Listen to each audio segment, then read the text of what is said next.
YouTube ప్రేక్షక మహాశయులందరికీ విజ్ఞప్తి. నేను మీ వాడపల్లి సత్యనారాయణని. అందరూ బాగున్నారు కదా. ఈరోజు మంగళవారం సుబ్రహ్మణ్య స్వామికి చేసిన అభిషేకాన్ని అంతా మనకు గత వీడియోలో పెట్టడం జరిగింది. చూడడం వాళ్ళ చూసి ఆ స్వామివారి యొక్క కృపాకటాక్షాలకు పాత్రలవుతారని కోరుతున్నాం. అలాగే మీకు తెలిసిన వాళ్ళకి కూడా షేర్ చేయండి, లైక్ చేయండి.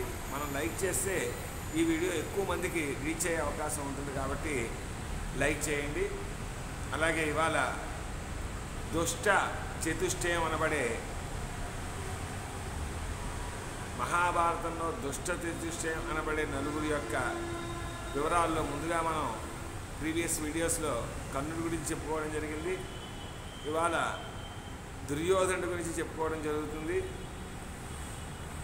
దుర్యోధనుడు ధృతరాష్ట్రుడు గాంధారీదేవికి పుట్టిన 101 సంతానంలో ప్రథముడు ఈ యొక్క దుర్యోధనుడు. ఇతన్ని సుయోధనుడు అని కూడా అంటారు. మనందరికీ మహాభారతం గురించి తెలిసింది. అయితే కొద్ది విశ్లేషణాత్మకంగా ఈరోజు ఈ యొక్క దుర్యోధనుడి గురించి మనం చెప్పుకోవడం జరుగుతోంది. దుర్యోధనుడు అభిమానధనుడు అని మనకి సినిమాల్లో వాటిలో చూపించడం జరుగుతుంది. గత పాతకాల సినిమాల్లో అతను అభిమానధనుడు కాదు, ఫాల్స్ ప్రిస్టేజ్ పర్సన్. లేని గొప్పతనాన్ని ఉంది అని 10 మందికి ఎగ్జిబిషన్ చేసే వ్యక్తిత్వం గలవాడు ఈ యొక్క దుర్యోధనుడు. ఇతరులు బాగుంటే ఓర్వలేని యొక్క మనస్తత్వం చాలా ఎక్కువగా ఉన్నవాడు.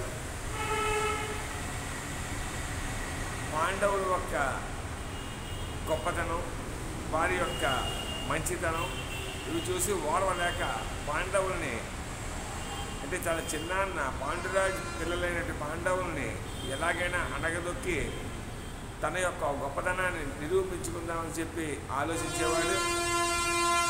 చాలామంది ప్రపంచంలో మెట్లు ఎక్కి వెళ్తారు, కొంతమంది తొక్కుకొని వెళ్తారు. ఈ తొక్కుకొని వెళ్ళే క్యారెక్టర్లో పూర్తిగా జీవించేవాడు దుర్యోధనుడు.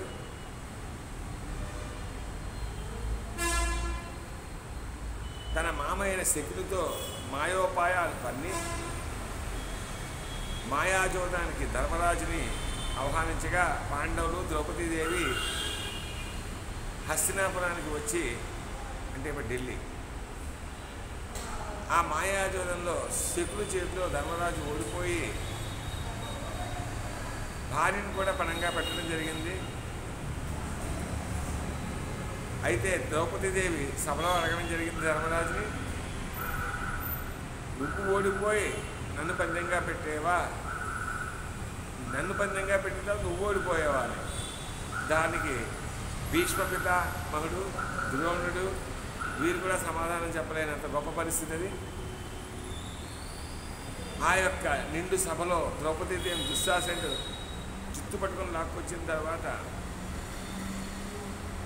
భీముడు క్రోధంతో దుశ్శాసనుడి యొక్క గుండెని చీల్చి ఆ రక్తంతో ద్రౌపదీదేవి కురుల్ని ముడివేస్తానని చెప్పి భీష్ముడిని ప్రతిజ్ఞ చేయడం జరిగింది. ఆ సమయంలో దుర్యోధనుడు కోపంతో ద్రౌపదీదేవి వైపు చూస్తూ తన కుడికాలి తొడ మీద చేతితో సైకి చేసాడు, అంటే వచ్చి కూర్చో ఎక్కడని.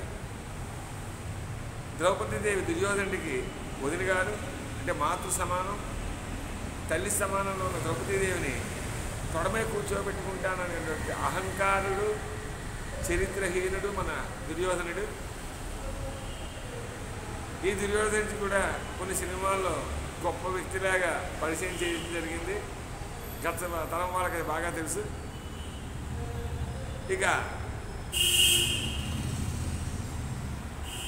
జోతంలో 14 సంవత్సరాలు, 13 సంవత్సరాలు అజ్ఞాతవాసం, 1 సంవత్సరం అజ్ఞాతవాసం చేసిన తర్వాత పాండవులు తిరిగి తమ రాజ్యాన్ని తమకిమ్మని రాయబారం పంపించగా శ్రీకృష్ణుడు ఆ రాయబారిగా రాగా సాక్షాత్ మహావిష్ణు స్వరూపైన శ్రీకృష్ణునే బంధించాలని చెప్పిన పుట్టిన పన్నాగాల 12 వారాల్లో కర్ణుడు, దుర్యోధనుడు, శకుని, దుశ్శాసనుడు ముఖ్యులు. స్వామివారి విశ్వరూప సందర్శనంతో వారి ప్రయత్నాలన్నీ విఫలం చేసి యుద్ధానికి ప్రారంభం అవగా యుద్ధ ప్రారంభంలో అర్జునుడు అవతల పక్షంలో అంటే కౌరవుల పక్షంలో ఉన్నటువంటి తండ్రులను, తాతలను, ముత్తాతలను, తమ్ముళ్లను, బిడ్డలను వీళ్ళని చూసి వీరితో నా బంధువులతో యుద్ధం ఎలా చేస్తానని చెప్పి అర్జునుడు రథంలో కూలబడిపోగా శ్రీకృష్ణ స్వామి వారు అప్పుడు అర్జునుడికి భగవద్గీతను ఉపదేశించడం జరిగింది. కొద్ది క్షణాల్లోనే ఈ యుద్ధంలో దుర్యోధనుడు అనేక అకృత్యాలు చేయవలసిన విషయం మనందరికీ తెలుసున్నదే. అభిమన్యుణ్ణి వధించడం కానీ, ఘటోత్కచ వధ కానీ, అలాగే తన పక్షంలో అందరూ ఓడిపోగా 18వ రోజు ఒక వీరుడైతే యుద్ధానికి వెళ్ళాలి, తాను ఒక్కడు మిగిలినా కూడా అలా కాకుండా ఒక చెరువులో జలస్తంభన విద్యతో దాంకొని తన ప్రాణాన్ని రక్షించుకోవడానికి ఆ మడుగులో దాంకోడా కౌరవ అందరినీ కూడా నిర్జించిన పాండవులు ఆ మడుగు వచ్చి కృష్ణుని చూడగా కృష్ణుడు ఆ మడుగులోనే దుర్యోధనుడు దాంకున్నాడని చెప్పగా అప్పుడు భీముడు అనేకమైన పౌరుషమైన మాటల్ని అనగా దుర్యోధనుడు కోపంతో ఆ చెరువులోంచి బయటికి వచ్చి యుద్ధం చేస్తానన్నాడు. అప్పుడు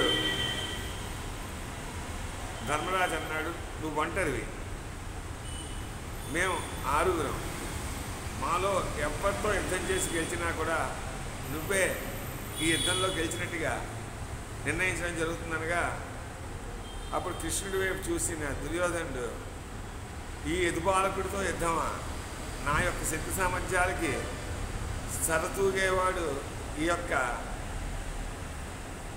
పంచ పాండవుల్లో భీముడు మాత్రమే, అయితే నాకు యుద్ధం చేయడానికి ఆయుధం లేదు, గదాయుధం లేదు, అలసిపోయి ఉన్నాను అనగా ధర్మరాజు ఆహారాన్ని అక్కడ తెప్పించి అలాగే ఒక మంచి బలమైన గదను కూడా దుర్యోధనుడికి ఇవ్వగా ఆహారం తీసుకుని విశ్రాంతి తీసుకున్న దుర్యోధనుడు భీముడితో యుద్ధానికి పాల్గొన్నాడు. అయితే మనందరికీ తెలుసున్నదే, పాండవులు అరణ్యవాస అజ్ఞాతవాసాల్లో అనేకమైన కష్టాలు పడుతున్నప్పుడు దుర్యోధనుడు రాజ్యంలో రాజరికం చేస్తూ రాజుగా తన గదాయుద్ధ కౌశల్యాన్ని మరింత మెరుగుపరుచుకున్నాడు. సహజంగా అయితే ఆ సమయంలో దుర్యోధనుడికే గెలవడానికి ఎక్కువ అవకాశం ఉంది భీముడి మీద. అయితే మనం ఇందాక చెప్పుకున్న కౌరవ సభలో ద్రౌపదీదేవిని లాక్కు వచ్చినప్పుడు దుర్యోధనుడు తన తొడలు చూపించినప్పుడు భీముడు ఆవేశంతో యుద్ధంలో నీ తొడని నా గదాయుధంతో ప్రహరించి నీకు మరణం వచ్చేటట్టు చేస్తానని ప్రతిజ్ఞ చేశాడు. యుద్ధం మొదలైంది. దుర్యోధనుడికి భీముడికి యుద్ధంలో ఇద్దరు కూడా పోటాపోటీగా యుద్ధం చేస్తున్నారు. అనేక గదా ప్రహారాలు చేసుకుంటున్నారు. అయితే తన వారందరూ మరణించిన దుర్యోధనుడు మానసికంగా కొద్దిగా బలహీనుడయ్యాడు. విజయంతో పాండవులు అత్యుత్సాహంతో ఉన్నారు.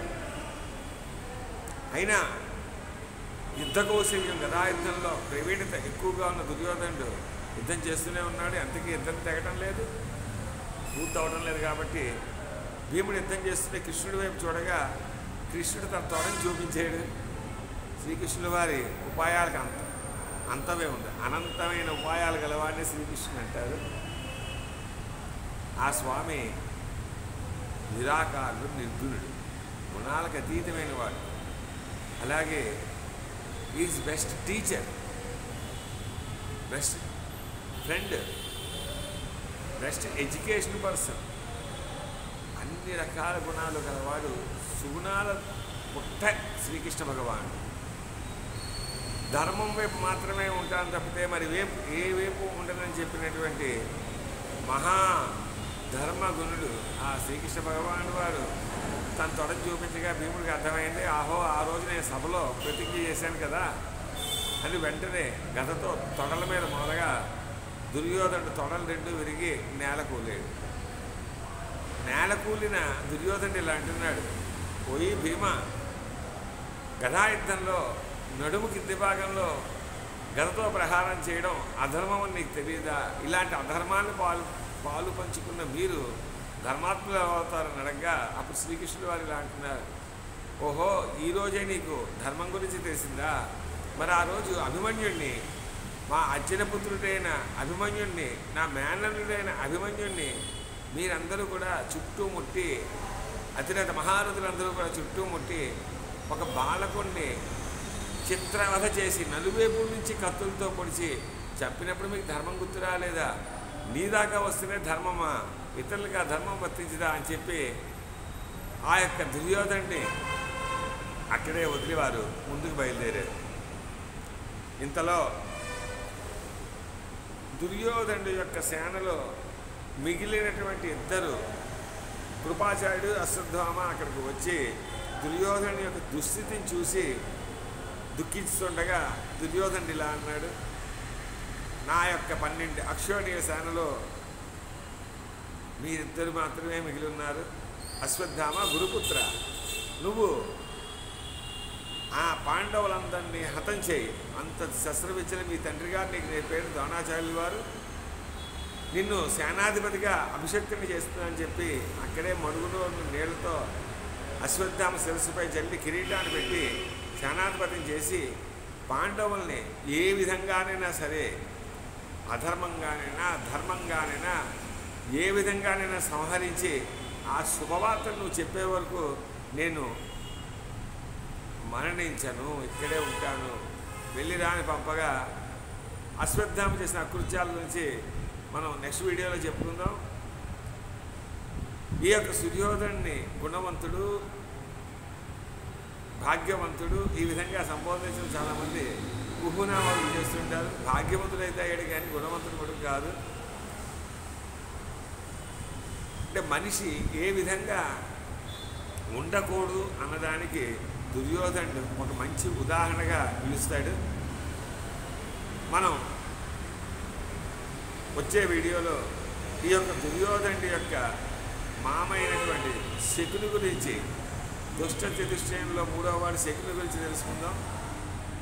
అలాగే మన ఈ వీడియో ఎక్కువ మందికి రీచ్ అవ్వడానికి లైక్ చేయండి, మీ అభిప్రాయాన్ని కామెంట్ రూపంలో తెలియజేయండి, మీరు సబ్స్క్రైబ్ చేసి ఇతరులకు కూడా షేర్ చేయండి. ఇట్లు మీ వాడపల్లి సత్యనారాయణ. జై హింద్, జై భారత్ మాతాకి జై.